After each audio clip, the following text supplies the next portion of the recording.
Today's conversation is about scaling wealth without losing what matters most. He's an investor, entrepreneur, certified money coach, and has built a portfolio of over 1,900 multifamily units and 450 million in assets under management. And he's also the author of Happy Money, Happy Family, Happy Legacy, and the founder of Barbaro 360, where he helps families build lasting legacies through values, finance, and leadership. And we were just talking about this off camera podcasting. So, welcome to the show, Gino Barbaro. Was the worst year for a lot of us for our mental as well as physical health. So joining us this morning is best-selling author, coach Lisa Goldenthal. Hello and welcome. I'm Lisa G, your host. You're at the top of your game, yet the game is changing faster than ever. Strategies that got you here aren't the ones that'll keep you here.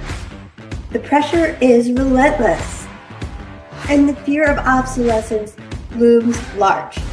That's why I'm here. Welcome to the new podcast series, Disrupted: How to Be Gritty and Unlock Performance in Business, Mindset, Wellness, and Success to help you master disruption. Thanks for coming, and I'll see you soon.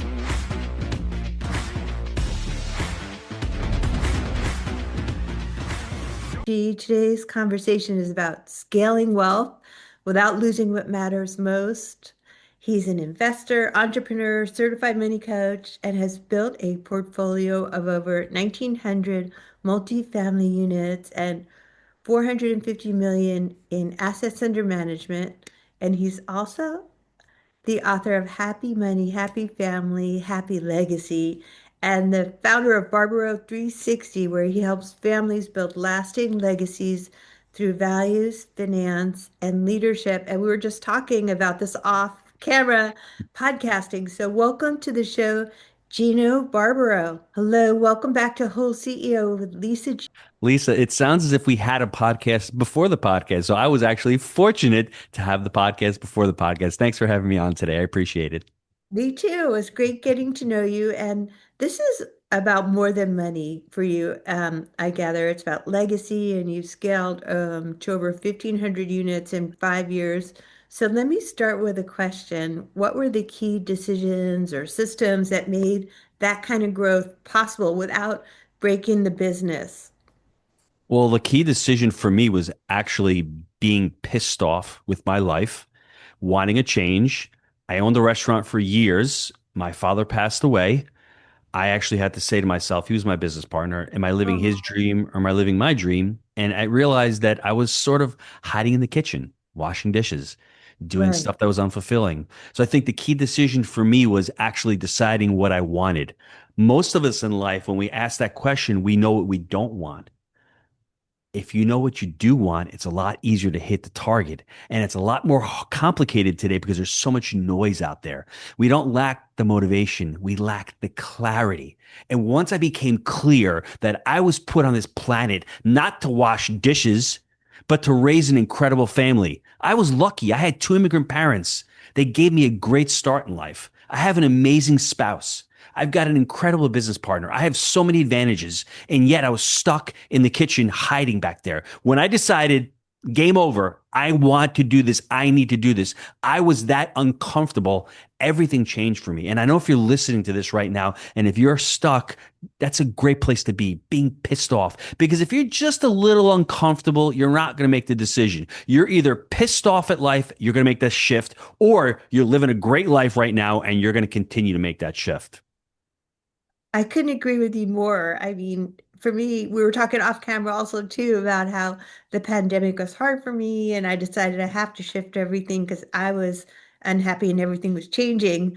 So Hmm. from that place, I was very motivated and inspired. And clarity is the other thing. I am always starting with my clients with step one is clarity. Got to know where you want to go. Otherwise, you're like a ship without a sail.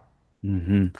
Lisa, can I make a point to that? Because this is important, because this can shift over into the business world and it can shift over into personal life or even scaling a company. In the business world, we buy apartments. And Right. we have our three-step framework. It's buy right, operate, and then exit. Now, for us, when I started buying apartments, I had life before Jake and I had life after Jake. Life before Jake was a disaster. I was the investor out there that was like, I want a deal. I just want any kind of deal. I got 100 grand. I just want to make this kind of return. Well, that's what most investors do when they start out. And that's the biggest mistake that you could possibly make. What I started to do with Jake was we created the framework. We started getting clear on the assets we wanted to buy. We wanted to buy a certain type of asset, certain age, certain location, certain median income, certain number of units. Once you become clear on that, then you can convey that message to your brokers or to your investors or to your partners. And then you can get crystal clear, and all of a sudden those deals start to show up. Now, if we convey that and transfer that over into the business world, if you're starting a business or if you have a business, if you're not crystal clear on the people that you're speaking to, on who your brand is actually trying to reach out to, and you're not clear about that, and your message is not conforming to that avatar, then guess what? You're going to be attracting the wrong people. So clarity in every part of your life, whether it's in the business world, the investing world, the family, and even with our family, we have core values and we have a mission statement in our family, because I truly believe that running a family and running a business, they're very similar skill sets. We have a Right. cadence of accountability in the business world, and we have a cadence or a rhythm of accountability in the family life as well.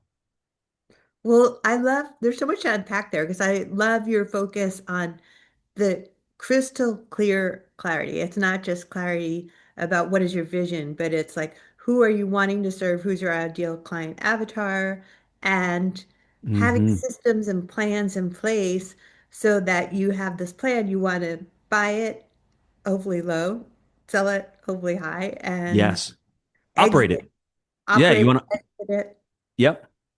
So I love that. And I love your focus on value. You talk about values-based decision making. So how does that actually show up when you're making high stakes financial or leadership decisions?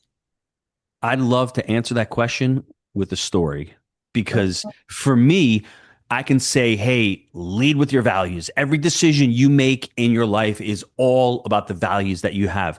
Back in 2005, when I was still at the restaurant, I was sitting out in my parking lot.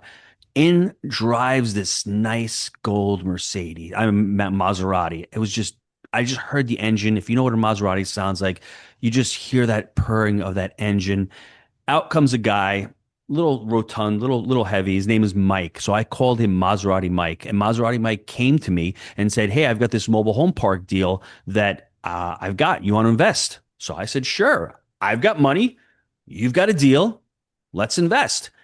Everything went great for 6 months. After 6 months, the checks stopped coming, and after a year, the deal went into foreclosure, and I lost all of my money.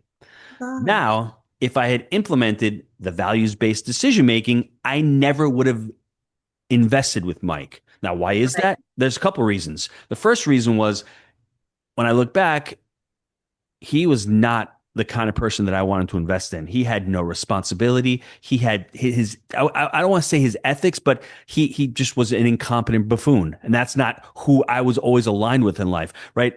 Every decision, the integrity about him was just not there. But more importantly, I violated my own values of responsibility and control. Did I get my lazy ass on a plane and fly down to Florida and at least even look at these properties? Did I know the business itself? Right. So I violated my own principles, my own core values of understanding what the business is all about. So when I look back at that, it was Mike's fault, but it was also my fault. And I think for everybody out there, as you're listening to this, make note of this. Understand what your values are. And every time you make a decision, whether it's eating a piece of cake, or whether it's going on vacation, or whether it's partnering with somebody or investing in an opportunity, does it align with your values? And if you end up making a good decision and you feel really good about it, I'd say the majority of the times it aligned with the values and you felt great about it. And if you've got that feeling in your stomach that something is a little bit off, then check back, get the clarity, and see if that opportunity that you have, whether it's that nice piece of chocolate cake, or whether it's that trip to Italy, or whether it's that deal in Knoxville, if they don't align with what you're trying to accomplish and you pull the trigger, you will find out sooner or later that that may be a mistake. Well, thank you for sharing that story because it seems like pain can be our biggest teacher. And had you not authentically shared this story where you are owning it and saying, well, yeah, I didn't do my reconnaissance work properly, and it wasn't had I researched even this person who I was sort of taken by his Maserati Mike thing without really realizing our values weren't aligned. So I love Hmm. where you can use your core values now that you learned the lesson, which are the ones that we really learn, Hmm. like make mistakes is great as long as you take the lesson.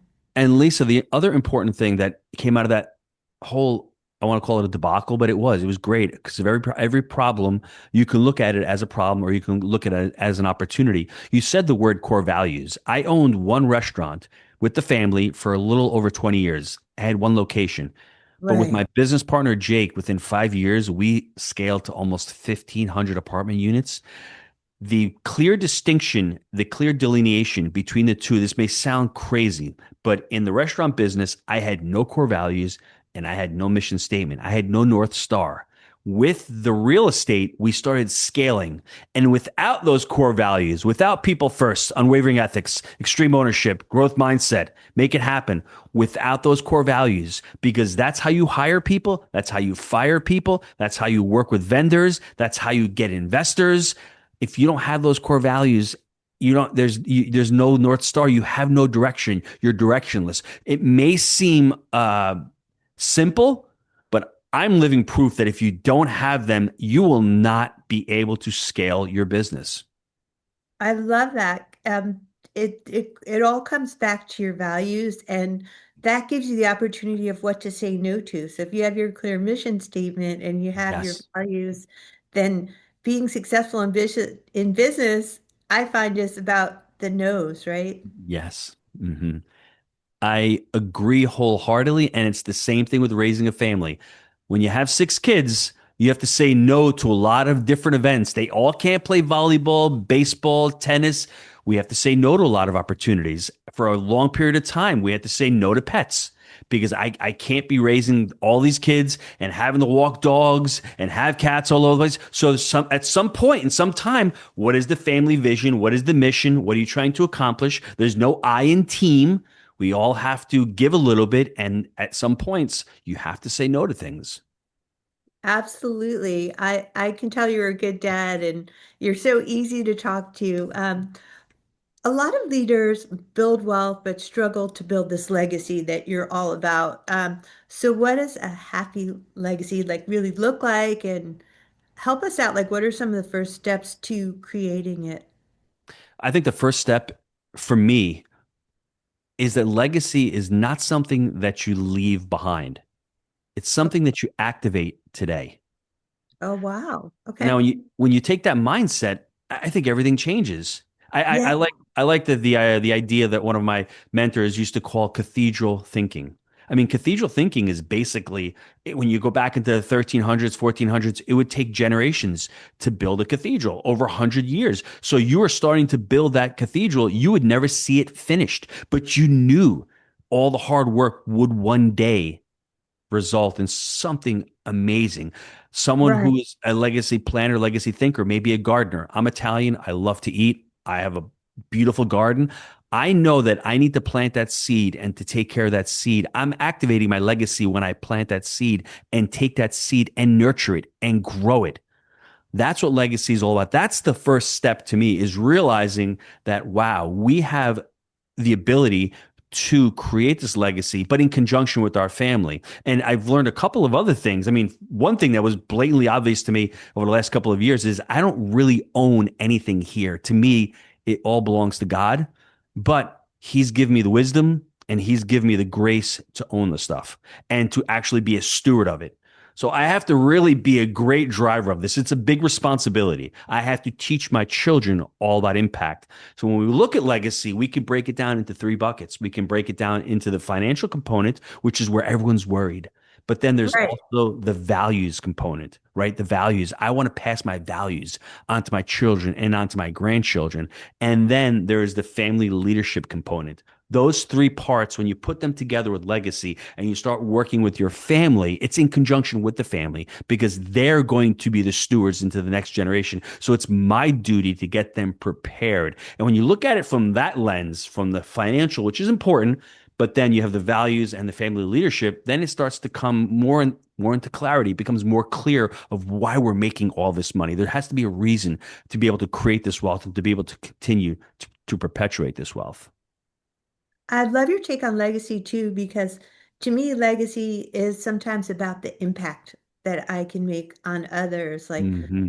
we talk off camera also too about my passion for fitness and how it's been a lifelong passion that I turned into a profession. Then I still am passionate about it, even though I'm a high performance executive coach. I feel like I can impact more people by living my values and showing up as a fit motivated person. So legacy to me is not about money. It's really about impact and who can I impact and how can I impact more people. So thank you for sharing your definition of what legacy is. I'm sure your children want it to be about money too for them, but there's some people who are like, oh, I want to have, live a great life and have nothing at the end. So Well, it's interesting. I mean, remember the core values. One of our core values in family is God first. So my kids are all really faithful. My oldest daughter, she's 26 years old. She's a missionary. So for her, money is not the central or the most important thing. She's very artistic, but she's learned as a 26-year-old that being an artist, creating jewelry, working at farmers markets, she's got that entrepreneurial spirit. When you're out there raising money for Jesus, you're asking people for an opportunity to be able to spread the gospel.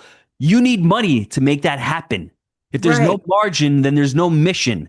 That's what one of my good priest friends told me. It's all about the relationship you have with money. And if you see money as a tool, if you see money as a result, and if you have a positive relationship with money, then I think it makes it a lot easier to be able to hand down these things. And what you said about legacy is important because I want my children to have a much better relationship with money than I did early on. And I've seen what mine looked like, and I'm trying to actually show them what money really is. It's just a tool. Like you said it so eloquently. It's just a way to create impact in life.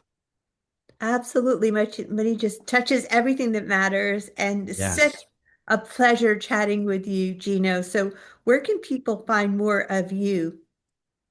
If this has resonated with anybody listening to this, just go to barbaro360.com. We've got our podcasts on there. We've got our books. We've got our resources. If you want to email me, Gino at jakeandgino.com, I can send you a free copy of our Happy Money, Happy Family, Happy Legacy book.